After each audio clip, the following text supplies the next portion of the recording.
Welcome to Rise and Shine Daily Business Tech Boost with me, Charly Leetham.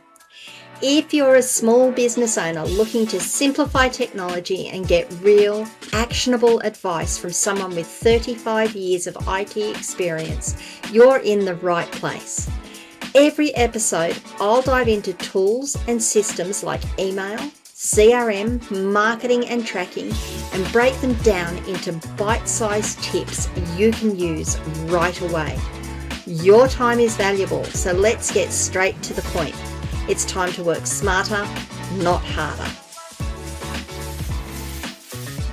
Rise and shine. It's your daily dose of business tech inspiration with me, Charly Leetham. Episode number 410 today, and we're going to be talking about why when forms are submitted on your website, the emails might not be getting through to your inbox. It's a common problem that I get lots of questions about. And typically, I'm sure you've all been there. I'm sure you've all had a situation where you've put a form on your site, you've gone to test it, you've submitted it, and nothing. It doesn't come into your inbox, says that it's submitted. We don't know where it goes. The question is why and how do we fix it? So, well, let me just come to, if you ever go and Google that, particularly if you're using WordPress, if you ever go and Google that and say, why are my forms not being sent via email? Why am I not getting the emails? It will tell you that you need to use an SMTP plugin. Some of the articles that are out there are really good at explaining why, and some are just like, you just got to do it. So let me try and explain why and see if I can put a little bit more clarity around it. And by the way, guys, if you want to have conversations about this sort of stuff, come and join me in my locals community, askcharlyleetham.locals.com. This is the type of thing that I like to talk about with people. I like to try and give some education on it, give details that you feel empowered to make decisions on your own without just going, oh, my tech says I have to do it, but I don't really understand why. So please come across and join me there. Now that I've done my plug there, let me continue on. So when a form is submitted from your website, it doesn't matter whether it's a WordPress website, it doesn't matter if it's a Wix website, it doesn't matter if it's a Squarespace website, it doesn't matter if it's a custom-built, bespoke website. When forms are submitted, they use the mail sending program that the server has got installed. If you're talking self-hosted WordPress, it uses typically the send mail program that is within Linux, within Linux.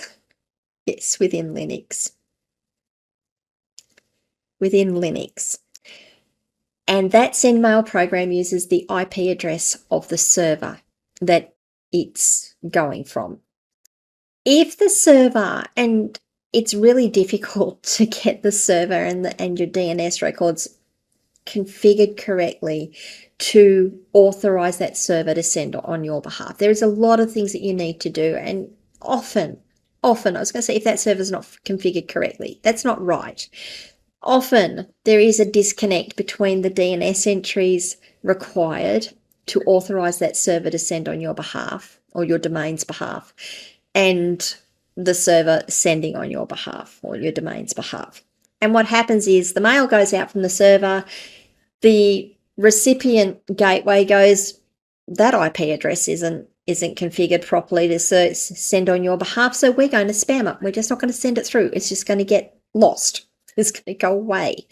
So that's what happens, is that server hasn't, or the DNS has, your DNS entries, sorry, I'm trying to get the wording right here. The DNS entries for your domain name have not been configured correctly to authorize your server to send on your behalf. Now, it is possible to do it. Sometimes, particularly if you are on shared infrastructure, it is extremely difficult to do. Now, you get to a point of, I just need these forms to go. I don't want to mess around anymore trying to deal with my tech, trying to deal with my hosting company, trying to work out where it is broken. Honestly, even I look at it and I go, this is just difficult. This is just too hard. I don't have the time. I need to move on. How do you do that though? What do you do? So this is why they say use an SMTP plugin. This isn't just for WordPress, so you can do this. Might take a little bit more to do it with other things, but it's not. You can use an SMTP plugin. You can use SMTP rather than the send mail programs to send on your behalf. What that does is that uses another gateway rather than using the process on the server to send the mail. The plugin itself or the process itself says, oh, I need to send a mail. What I'm going to do, much like your mail client on your computer does, what I'm going to do is I'm going to log into this mail server over here in the cloud, and I'm going to send my mail through there. It has to log into that mail server. It has to give it a username. It has to give it a password, and then it can send the mail. That SMTP server is much easier to configure and to authorize to send on behalf of your domain than it is, sometimes it is, to do for your server. So that's why we use an SMTP server.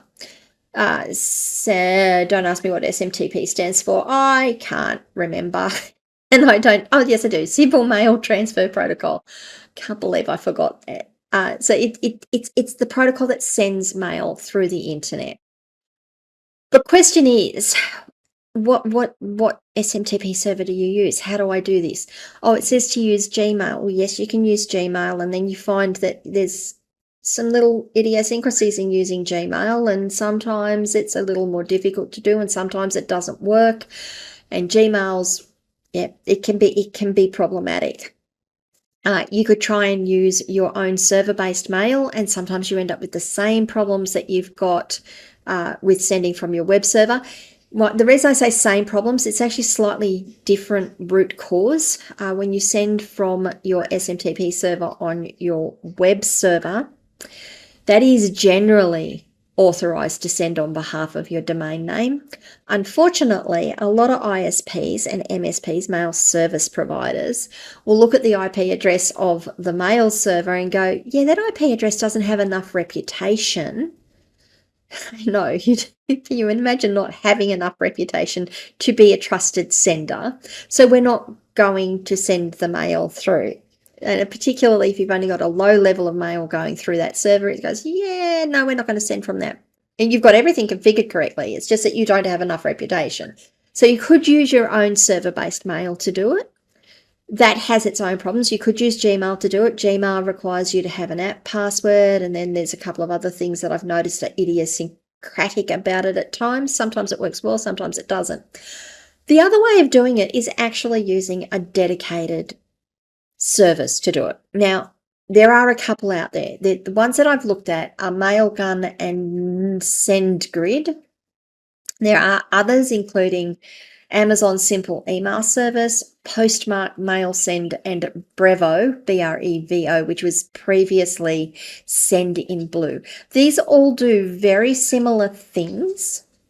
They just have different models for how you sign up.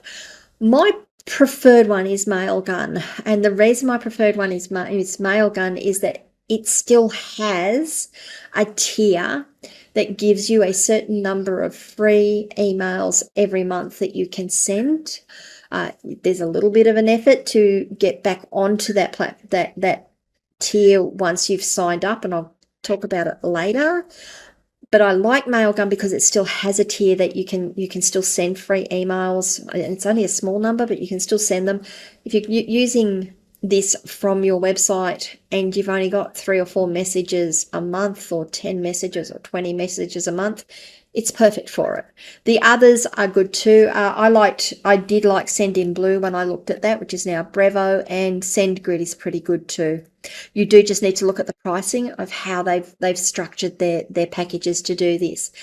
The idea is that you sign yourself up for an account. I'll talk about Mailgun because I'm very familiar with Mailgun. You sign yourself up for an account. With Mailgun, it's going to put you onto its premium level as a 30-day free trial or a 14-day free trial or something. Once you're in, you can say downgrade my account, and it will downgrade it to the free account. There are instructions on how to do that. And then once you've get over your limit of the free emails, it's $0.01 for 1,000 emails or something. It's really, really, really inexpensive to use.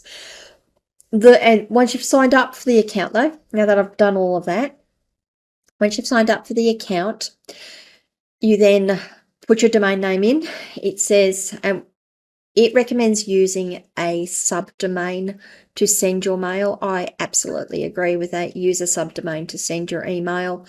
Go through the process, read the instructions, follow the tutorials. It's really quite helpful. You get your domain name. It asks you to put in the DNS records to authorize Mailgun to send on behalf of that subdomain or your domain name if you use that. You then install, if you're talking about WordPress, you install the Mailgun plugin on WordPress. You get the API key from your account, plug it in, fill in the rest of it. There's a couple of extra details to fill in, and it all just works. Your WordPress website, or your website at that point, will use, when it says send mail, it will go, yep, we've got to log in into our Mailgun account, send it via Mailgun, and it will send it out. One of the big things that I really love about this process is not just that it works, and it works basically every time. When you get it right, it works every time. It has a log. And when people say to me, but we didn't get the email, I can log in and have a look and look at the logs, or you can log in and have a look at the logs and see, yep, the mail came in from the web server. It was delivered to here. We've gone forward it. It was set on this time and day. And when you say that to someone, they go and look, they go, oh yeah, we found it in our inbox. Sometimes it still gets spammed. Sometimes it still goes into the spam folder. Now, if you're using this type of setup, and it's still going into the spam folder, it's probably because the mails have previously been flagged as spam, and the mail program itself is going, yep, this was previously marked as spam. We're just going to keep marking it as spam. So you need to go in and say, no, this isn't spam. The other thing that mail programs often do is they will profile an email. And they'll say, oh, this email has the same characteristics as other things you've marked as spam, so we're going to mark it as spam as well. They try to be helpful, and sometimes they're not. But that will reduce the amount of mail that ends up in the spam box as well, because you've got everything authorized. You've done all the authorizations. This one's a little bit more technical, and I don't really want to go into, how you do it and what you do and all the things around it and why it works. What I want to highlight to you is that there are programs out there, there are services out there that are very cost effective, and they will take a lot of the pain out of the issues that you have with sending mail from your websites and that mail just not getting through.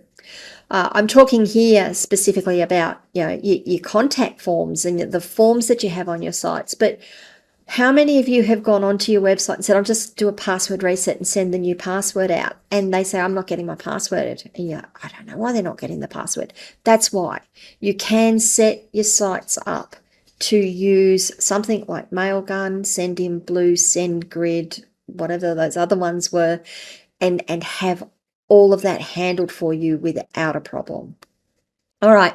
Like I said, if you guys want to talk about these sorts of things, if you've got questions, if you want to sort of dig into it and just want to learn more, come and join me in my locals community. askcharlyleetham.locals.com. I do haunt there.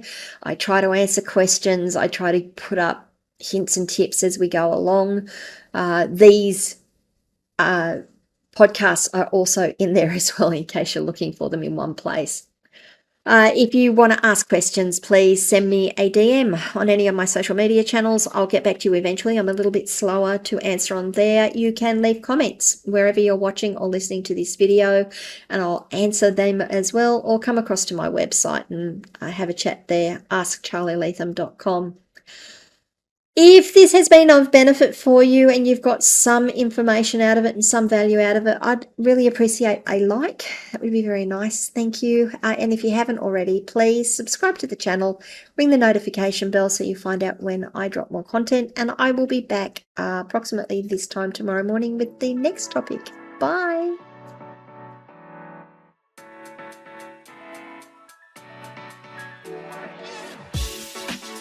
Hey there, thanks so much for tuning in to Rise and Shine, your daily business tech boost. I hope today's episode gave you some actionable insights that will make your business tech work smarter for you. If you found value, be sure to subscribe, leave a review, and share it with other small business owners who could use a daily boost. For more tips, tools, and resources, visit www.askcharlyleetham.com. Until next time, keep rising, keep shining, and let's make tech simple together.